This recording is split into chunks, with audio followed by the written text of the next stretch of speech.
Welcome to Heavy Storytelling. We are going to be reading this story. But first we are going to be reading the Bible, and then we are going to be doing the synopsis, and then we are going to be reading the Hittite Warrior. I hope you guys do, and make sure to like button, subscribe, and hit the bell notification this video. My name is...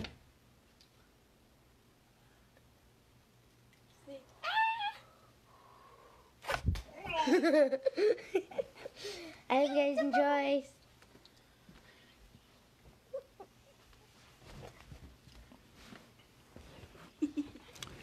Hello, my wonderful friends. Thank you for stopping by. This is the end of Ecclesiastes, chapter 12. This is the English Standard Version, as always. Just like in the book of John, as I said earlier, they put the thesis statement for this book, and by they I mean the writer, which is probably Solomon. Misspoke.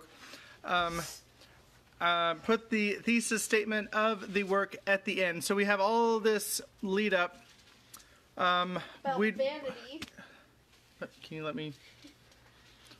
We have all this lead up in the story where Solomon, tries all these different things, and everything is vanity. Everything doesn't matter. It's whatever. It's literally Wednesday every day until you get to chapter 12, and then he's going to talk about his thesis for the book. All right, so let's go ahead and get started. This is the English Standard Version. Remember also your Creator in the days of your youth, before the evil days come and the years draw near, of which you will say, I have no pleasure in them, before the sun and the light and the moon and the stars are darkened, and the clouds return after the rain. In the day when the keepers of the house tremble, and the strong men are bent, and the grinders cease because they are few, and those who look through the windows are dimmed, and the doors on the street are shut, when the sound of the grinding is low, and one rises up at the sound of a bird, and all the daughters of song are brought low, they are afraid also of what is high, and terrors are in the way. The almond tree blossoms, the grasshopper drags itself along, and desire falls, because man is going to his eternal home, and the mourners go about the streets. Before the silver cord is snapped, or the golden bowl is broken, or the pitcher is shattered at the fountain, or the wheel broken at the cistern, and the dust returns to the earth as it was, and the preacher returns to the Spirit returns to God who gave it. Vanity of vanities, says the preacher, all is vanity. Besides being wise, the preacher also taught the people knowledge, weighing and studying and arranging many proverbs with great care.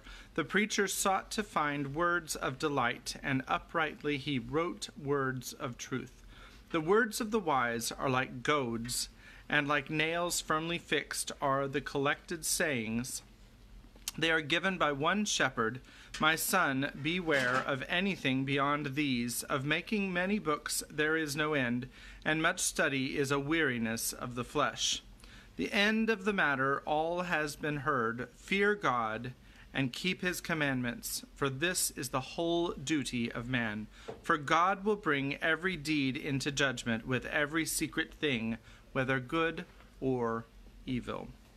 And that is the end of the book of Ecclesiastes. So, we are reading Hittite Warrior, and we are 3 chapters from the end.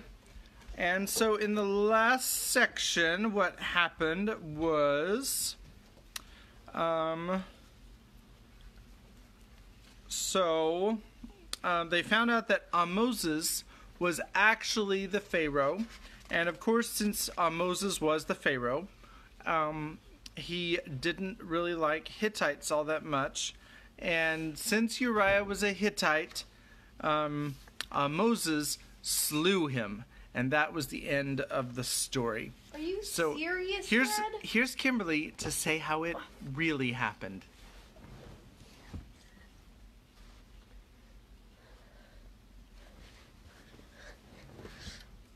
Baby Yoda's back. Hi, everybody. It's good to see you. I'm going to be up here I don't think Baby Yoda should do the synopsis, though. I know. Okay, good. JJ wanted Baby Yoda to do the synopsis, but Baby Yoda's really tired from doing the intro also. So he's just gonna sit up here and offer moral support. Oh, thank you, JJ. So, what actually happened was, Moses was the Pharaoh, technically, although, the Pharaohs nowadays are the false Pharaoh. And they are not from the same dynasty, I think. I can't exactly remember. But Uriah, he and Moses are pretty good friends now. And they are, well, right now, because I am very sorry, I forgot the name of the guy who apparently is going to be marrying Hannibal's sister. And I also forgot her name too, I'm sorry. But their grandma is like, you know what? No, you run off to the hills with Uriah and Moses. They'll take care of you. Who's she gonna marry? She's going to marry... Jotham. Yeah, Jotham. She's gonna go marry Jotham. And so, right now, they are sneaking out of the city, hopefully undetected, but she must have her dog because the guy is going to kill the dog, and she does not want her dog to die. So Uriah goes in to get the dog, and the guy, I'm very sorry, I forgot his name. But he was there, and they fought for a bit, and Uriah killed him, I think. The dog pushed him off the building. Right. You're right, JJ. The dog pushed him off the building. He tried to push Uriah, Yeah, he tried to push Uriah off the building, but the dog pushed him off the building instead. And I'm not sure if he died from the fall or whatnot. Probably. Let's hope. We saw his corpse. Akil. Yeah, Akil. That's his name. He was actually a spy. He was actually a spy. Akil. And I'm going to hand it off to Dad, who's going to read us a story. I killed him. Hello, so we are going to finish Hittite Warrior tonight. We're on chapter 26. I'm going to talk louder than my kids while they're talking while I'm reading. Yay! That's not actually really cool. All right, so this is chapter 26, Harosheth again.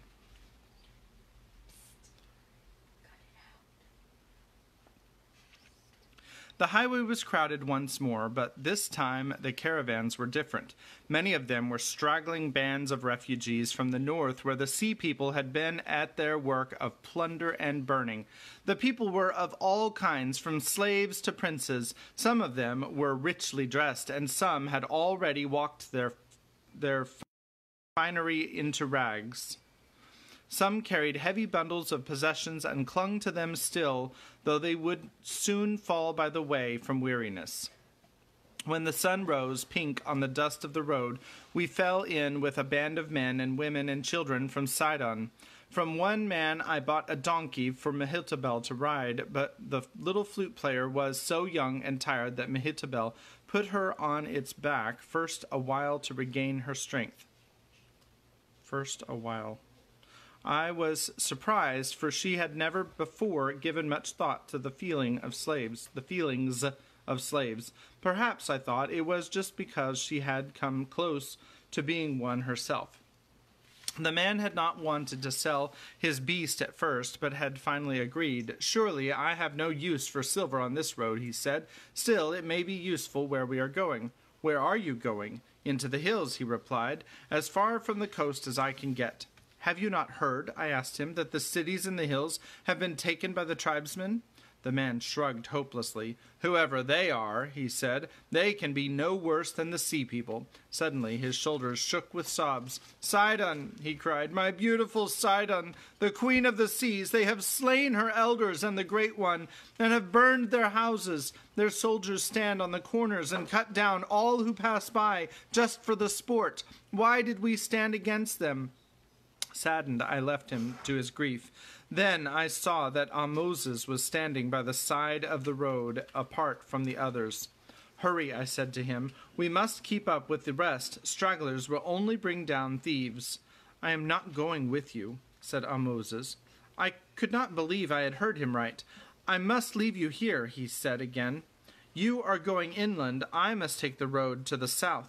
"But why?" I protested. "The Philistines will be in all the coast cities soon. What is in the south?" "Egypt," replied Moses. "Egypt?" I echoed. "You said you would never go back." "Yes, I said that," said Moses. "But have you ever been to the country near the mouth of the Nile?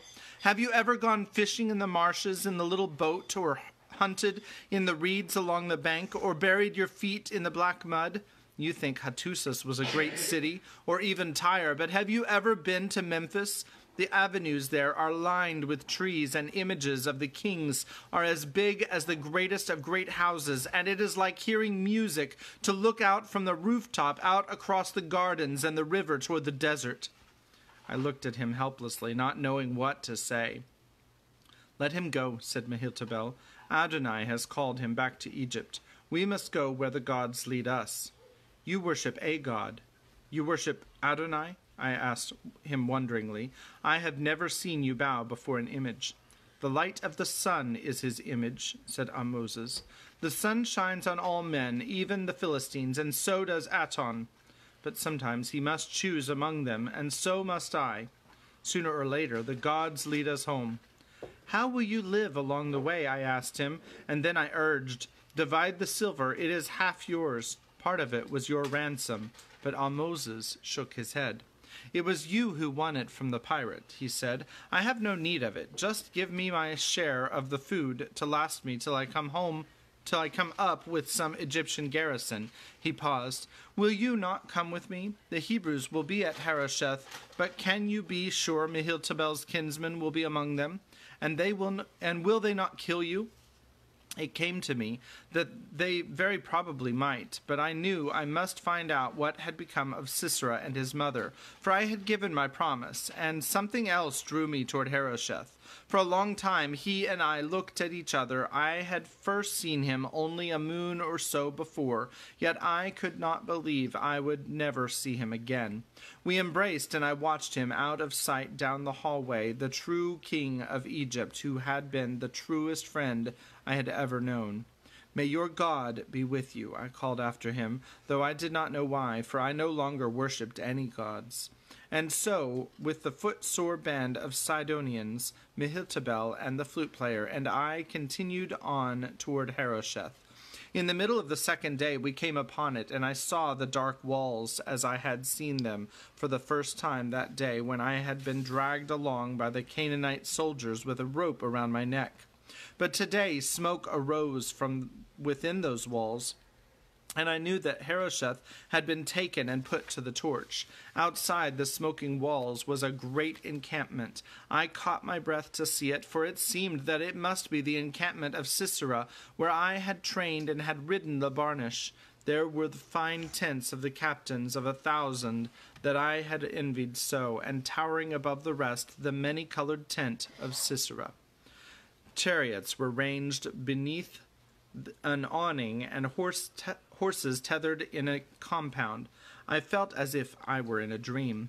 But when we came closer, I saw that the masters of these tents and chariots were not the smart captains and well-trained troops of Canaan.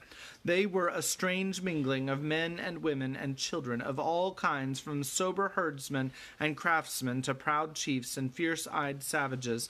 They were clothed in all manner of garments, from rags to shining, captured Canaanite breastplates and linens.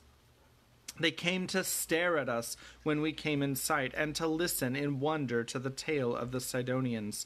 They gave us leave to camp not far from their tents. They traded food to the Sidonians in return for silver and fine garments and precious ornaments, and it was strange to look upon rough-bearded, half-naked men, now weighted down with jeweled pendants or gleaming armbands, while the former owners gnawed eagerly on a hunk of bread or an onion. An old woman let us share her tent, and Mehetabel, who had never waited on anyone before, now set herself to carry water and start a fire. I was amazed at how well she did. The little flute player was far slower at it than her mistress, but I could see that the eyes of the Canaanite girl were perplexed and frightened at their first glimpse of this new life, and a great misgiving came over me. What have I done? I thought. To what have I brought her? Would Hannibal thank me for this? I left the tent and looked out to the camp of the Hebrews. My flesh crept at the thought of making myself known to them. Will they not kill you? Moses had said. Some children of the tribesmen had come in curiosity to poke about the camp of the Sidonians.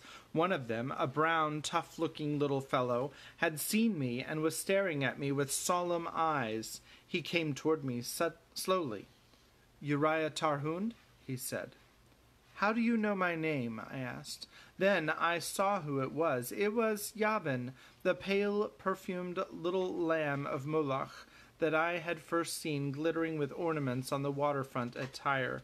Now he was roughly clad and hard and sure on his feet, and might have been a different child altogether. I put my hands on his shoulders and arms to feel his muscles, and ran them over his curly hair. "They have fed you well enough," I said. "Have they treated you well, too?" "They are good to me, as no one before," said Yabin. "They let me go out with the sheep and play with the animals, and they have taught me to use a sling and a stone, and Tamar tells me stories."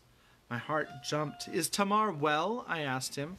"She is well," said Yabin, "but she doesn't smile much, and she never talks of you." His eyes were sober still, and, I thought, a little scared. I drew in my breath and asked the questions I had been afraid of. "Did Jotham ben Amram live through the battle?" His eyes brightened. "Yes, and he is a hero," he said proudly. "He killed the black man, the charioteer of Sisera, and he would have slain Sisera himself. But when Sisera saw that the black man was dead, he turned coward and came down from his chariot and ran." "What became of him?" I asked, with a heavy heart. "They say he is dead, but I am not sure how. And before they burned the city, they went to the great house to save his mother, for she was an old woman, but she was gone. Some say the slaves rose up and killed her, but some say she was slipped out of the city and taken to Carchemish, the Hittite town in Amor." I hoped that this last was true. In any case, I was freed of my promise concerning her, and now I turned my mind to the other thing I had to do. I said to Yabin, "Go to Jotham ben Amram, tell him that I am here. Tell him that I have brought him a gift." The scared look came back into Yabin's eyes. "Must I tell him?" he said. "They say you are an enemy of Israel. I would not like to see you killed, Uriah Tarhund." "Jotham will not kill me," I said. Somehow I was sure of that. "Give him my message, Yabin. He will thank you for it." After Yabin had left, I stood a while outside the tent. The other Hebrew children lingered about, and I saw them whispering and giggling and pointing toward me. One of them came forward, pushed by the others. "Are you a Sidonian?" he whispered. "No," I replied. "But you are an enemy of our God," called out another from in back of the group. They all giggled nervously. "I am an enemy of no God," I assured them. "Our God is the enemy of all the others," said one boldly, "and he has overthrown them." "Where is he, your God?" I asked them. "There, on that high place, in the tent that is finer than the tent of Sisera," said the first child. "They brought him up to be with us in the battle." I looked where he pointed. It was indeed a mighty tabernacle that stood on a hill outside the camp. "I would like to see him," I said suddenly.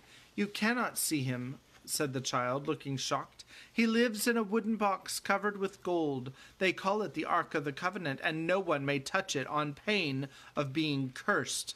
I could not take my eyes from the tent. Their God was in there. He had sent Deborah her visions, and the rains that had destroyed the army of Sisera. The image must be in that box, I told myself.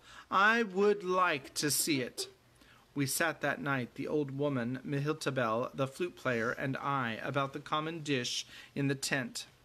Mehetabel Mehetabel's eyes were upon me throughout the meal with sober questioning, but I could not bring myself to meet them. Toward the end of the evening, I heard steps outside the tent. I sprang to my feet, meaning to meet him outside, but when I saw Mehetabel's face, pale and scared, saw that she had already guessed who it was, and that she was as fearful as I was. He pushed through the opening of the tent and stood in the firelight in gleaming, captured armor. His hair falling rough and untended about the sun darkened his face. His hair falling rough and untended about his sun-darkened face. His feet were bound with rags, his hands hardened and rough. Never again would I think it strange to see him, a lord of Tyre, in the tents of the shepherds. He was wholly a tribesman now. My heart sank for Mehetabel's sake. His eyes were upon me, dark and angry. Then suddenly they changed, and a look of wonder, almost of fear, came into them. For Mehetabel had risen behind me, and he had seen her. I saw him look down at his rough clothes and broken fingernails, saw him smooth back his hair with a humble, frightened gesture, and raise his eyes fearfully to hers. I saw the color come back to her face, and saw her smile.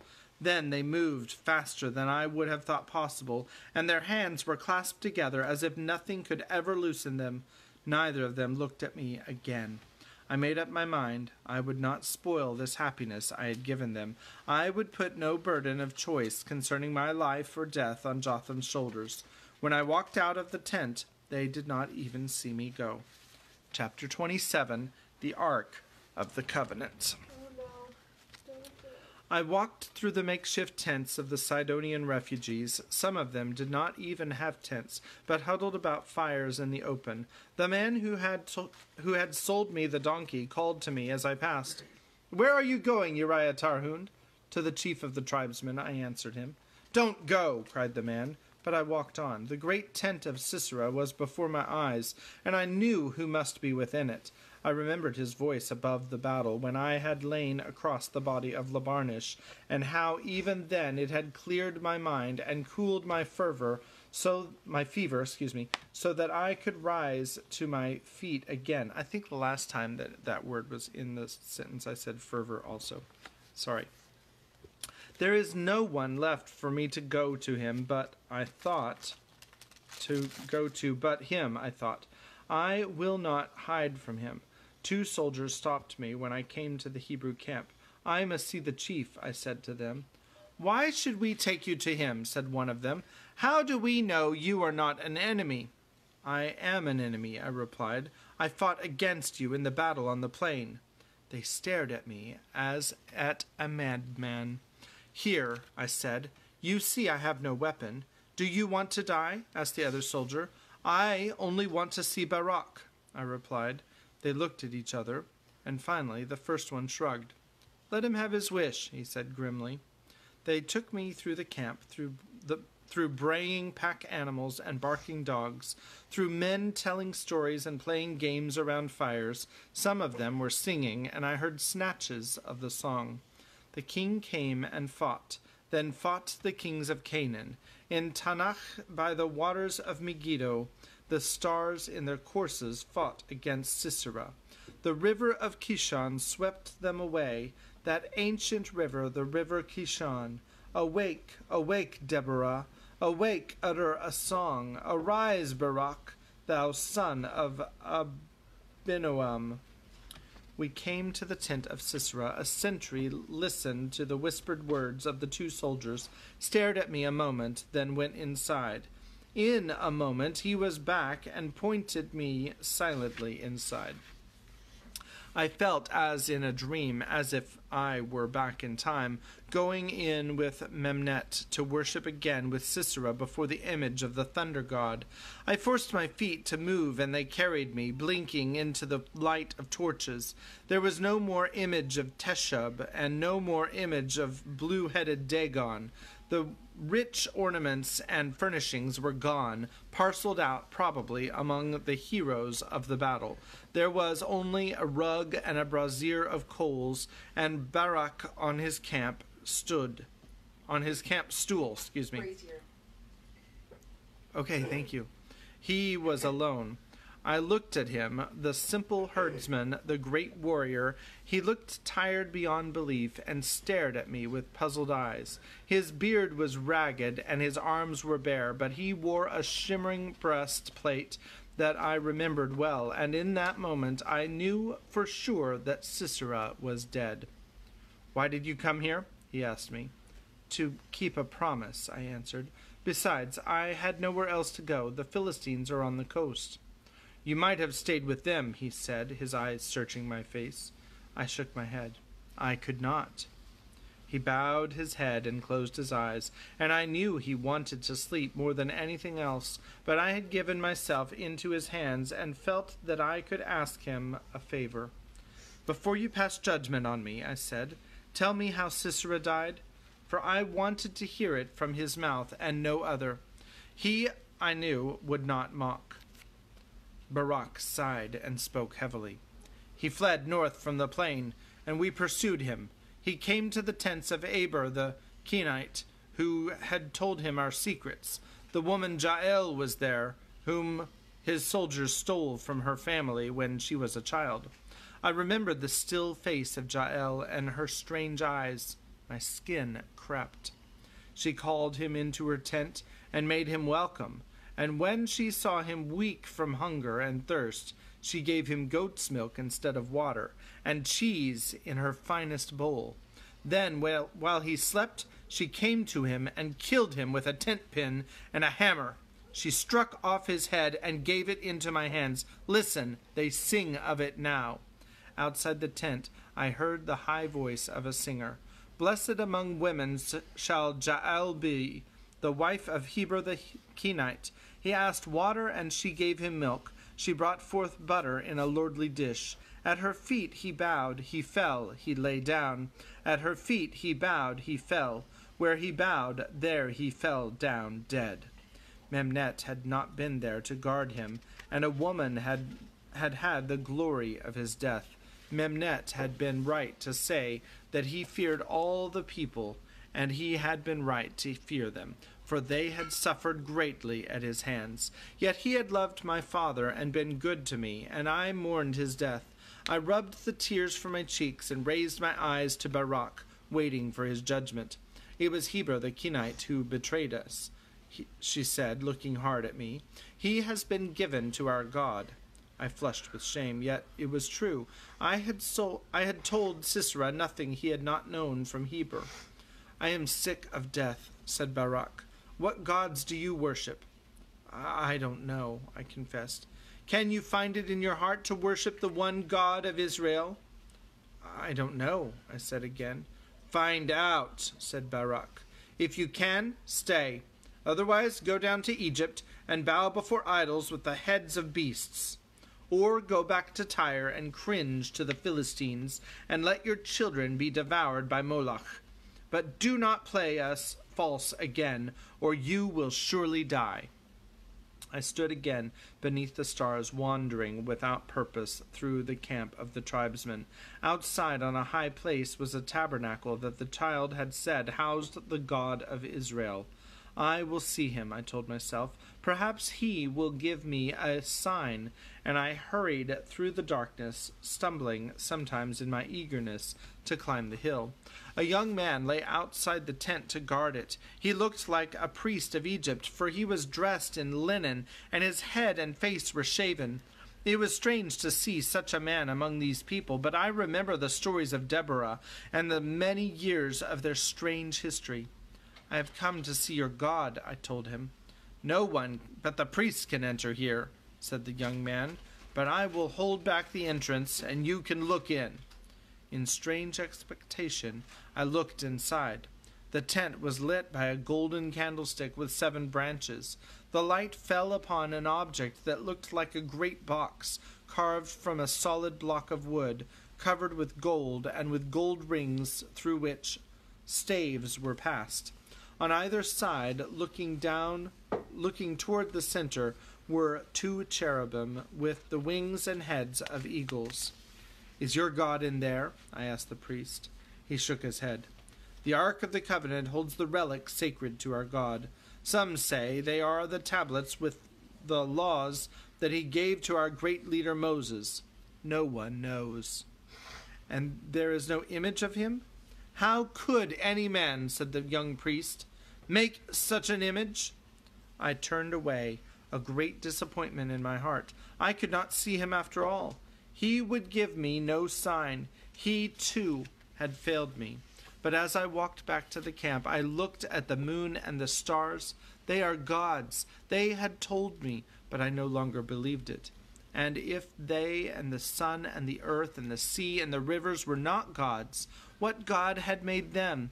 And who indeed could picture such a one as that?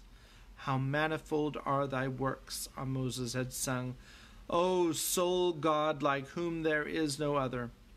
And I decided that I did not have to see him, and that he did not have to send me a sign. And I knew what it was that had led me again to Harosheth. Chapter 28, Home.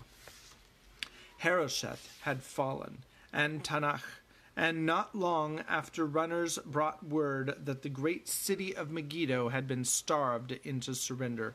The great towns of inland Canaan were in the hands of the tribes. The Ark of the Covenant was carried by the priests in triumph to the sacred town of Shiloh in the south, and many pilgrims followed it, singing the new song of Deborah. Awake, awake, Deborah, awake, awake, utter a song.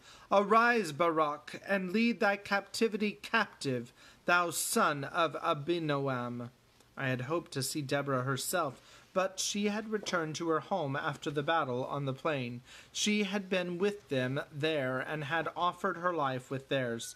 But now, she said, they had no more need of her, and she, being old and tired, had much need of rest. It was Jotham who told me this. He had come and asked me for Mehetabel. There was no one else to ask, and I had made myself as her brother. I have no bride price, he warned me. Yes, you have, I said, suddenly remembering one of the things I had meant to tell him. Your uncle has fled from Gaza and the south of Canaan. You have only to go to your home and claim your property. I told him the story of the sea voyage and the ransom, and we both laughed aloud, though it had surely not been funny at the time. And Jotham promised to pay me the bride price, in silver or in cattle, whichever I chose.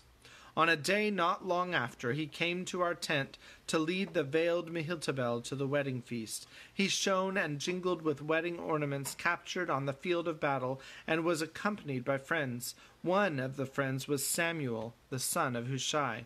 This one is actually Samuel.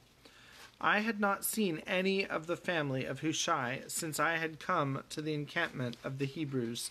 I had not looked forward to facing them, for I could not forget how I had betrayed their hospitality. And Samuel, who had hated me anyway, was the last one I had wanted to see.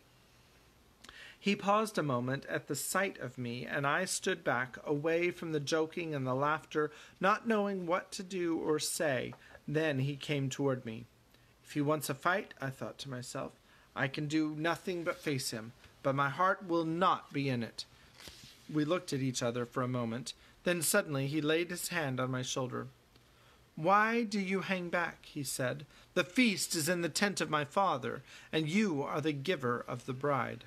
And then I saw that if Jotham and I had been changed by the battle on the plain, so had he. Probably in that one day he had seen enough men slain before his God to last his lifetime. He looked older and sadder, and there was no more hatred in his eyes. So, with no more misgivings, I joined the wedding party and danced and clapped my hands with the rest on the way and to the feast, listening to the wedding songs. And at the wedding feast I saw Tamar again. She did not speak to me or meet my eyes, but she passed the wine cup, and when she gave it to me, I set it down and took hold of her hands. They were locked together as Jotham's and Mehetabel had been in the tent of the old woman, and I knew at last that I had come home. That was many years ago. The tents of the Hebrew camp have long been scattered, and only birds and animals wander in the ruins of the great city of Harosheth. However, Megiddo was not destroyed, and has become a strong fortress city for Israel, as it was for Canaan. Canaan has new lords now. Israel is strong in the hills, and the hand of the Philistines is heavy on the coast. And, like Canaan, all the world around us is changing masters. The sea people did not conquer Egypt, but they broke her power and took her lands, and the world will never again tremble at her name. We took to the north and to the west now, north to those rough heirs of the Babylonian power, the Assyrians, who cast greedy eyes on the world that was lost by the Hittites, and to the mountains of the northeast, whence stories come of fierce Median and Persian tribes that hover on the edge of the known world and wait their chance to come down, west to the little known lands across the sea that sent us to the sea people, and that now mutter and rumble among themselves like wakening giants.